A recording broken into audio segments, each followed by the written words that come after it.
Welcome to robust news. Robust news में आपका स्वागत है। चलिए आज हम बात करेंगे उन प्रवासी मजदूरों का जो प्रदेश में रहते हैं और प्रदेश में रहते हुए काम करते हैं। क्या अब हम बात करेंगे क्या समाज के लिए मजदूर सीमेंट, ईंट और गाड़ी की तरह संसाधन मात्र हैं?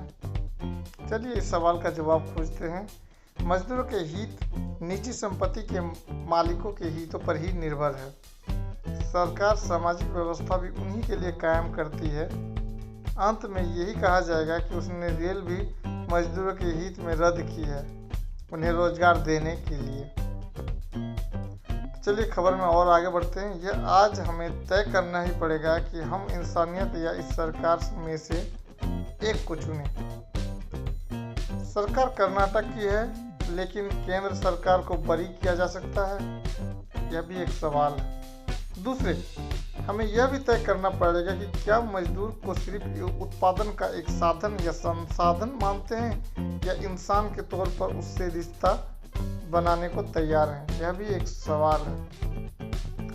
कर्नाटक में श्रमिकों को उनके गृह प्रदेश ले जाने वाली रेलगाड़ियों को रद्द करने के कर्नाटक सरकार के फैसले पर अगर आज समाज खामोश रहता है तो उसे क्या कहा जाए, ये भी एक सवाल है। कमेंट करके आप अपनी राय दीजिएगा।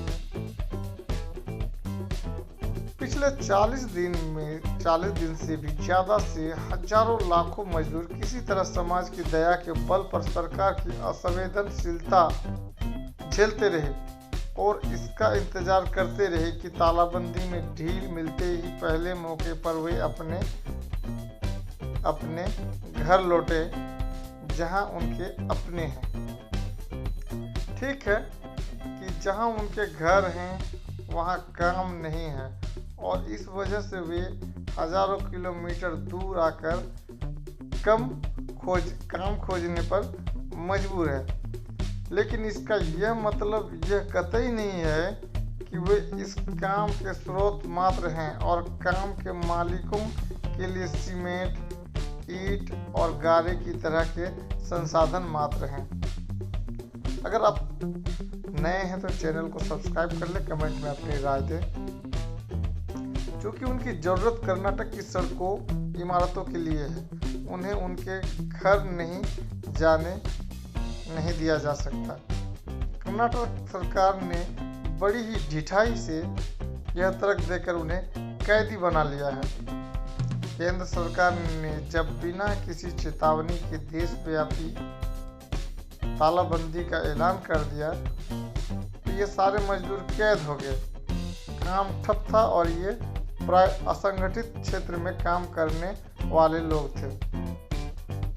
ये हमारे आपके या सरकार के रहमो करम पर दिन काटने वाले परजीवी नहीं, दिन भर हाड़ तोड़ मेहनत करके अपनी रोटी कमाना ये जानते हैं। लेकिन तालाबंदी के बाद काम नहीं रह गया। मेहनत इनके शरीर में है लेकिन काम पर तो इनकी मिल्कियत नहीं। तालाबंदी के बाद जब काम का जरिया नहीं रहा तो इनकी रोटी भी बंद हो गई। फिर इनके लिए बची राहत। उसके लिए समाज के दिल में रहम का जगना जरूरी था। किसी तरह 2 जून किसी भी किस्म का खाना जिसे वे तय नहीं कर सकते थे उनके लिए काफ़ी माना गया। आगे हम बताते हैं आपको। सर्वोच्च न्यायालय ने यह कहा कि जब सरकार उन्हें खाना दे रही है तो अलग से उन्हें पैसा या तनख्वाह की क्या जरूरत। मजदूरों की तनख्वाह के इंतजाम की अर्जी लेकर उनका दरवाजा खटखटाकर तंग करने पर अदालत खफा भी हुई।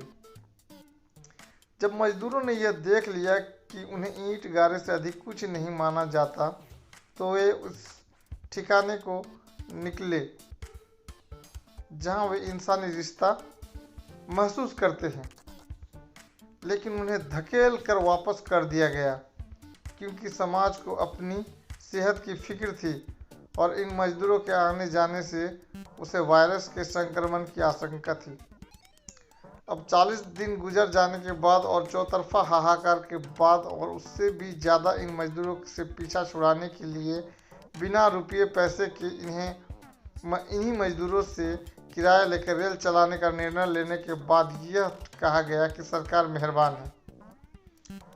लेकिन एक ही दिन बाद सरकार ने अपनी मेहरबानी वापस ले ली, जब confederation of real estate developers of India के प्रतिनिधियों ने सरकार से मिलकर कहा कि अगर मजदूर चले गए तो उनका धंधा कैसे चलेगा। सरकार ने कहा कि राज्य में संक्रमण का खतरा कम है और बेकार ही मजदूर यात्रा क्यों करें। यानी मजदूर इस समाज का गुलाम है, क्योंकि मजदूर इस समाज का गुलाम है, क्योंकि मजदूर की तो सिर्फ देह है, यानी शरीर है, और उस शरीर में श्रम है। श्रम सामाजिक संपत्ति है। समाज के माध्यम से ही उसमें मूल्य पैदा होता है। उसके अलावा ना उसका कोई मन है, ना वह एक संवेदना तंत्र है। उसकी देह के इस गुण पर भी उसका अधिकार नहीं है।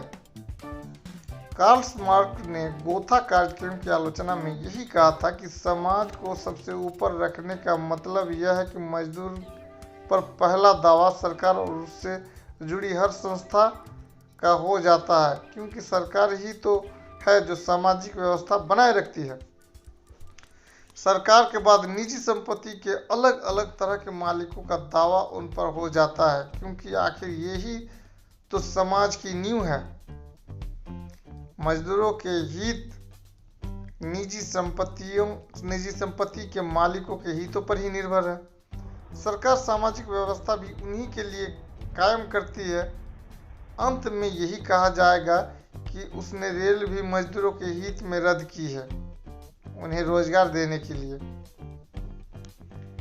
समाज के लिए उपयोगी होना जरूरी है या घर जाकर खाली वक्त काटना, यह फिर सरकार के इस फैसले के पक्ष में ही कहा जाएगा। मार्क्स ने यही तो गोथा कार्यक्रम की आलोचना में कहा था कि इंसान को सिर्फ कामगार की तरह देखना, जैसे उनमें श्रम के अलावा कुछ और नहीं, और बाकी सबको नजरअंदाज करना, यह स्वीकार्य नहीं।